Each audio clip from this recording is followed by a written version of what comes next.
wedu zose ruchipa upenyu kune vose vanomwa ruchitichengetedza mazuva ose. Rwizi rwedu Sosi yerudo tinokutenda nekutipa simba. Rwizi rwedu Runofamba narini upenyu hwedu unobva kwauri.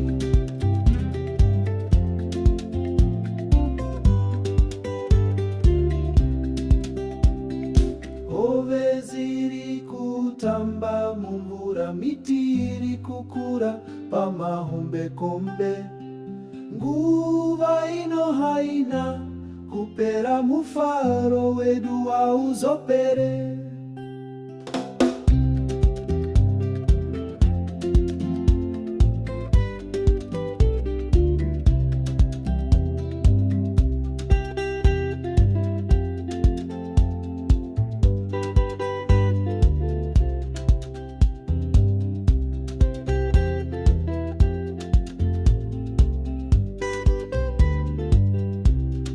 Rwizi rwedu Sosi yerudo tinokutenda nekutipa simba.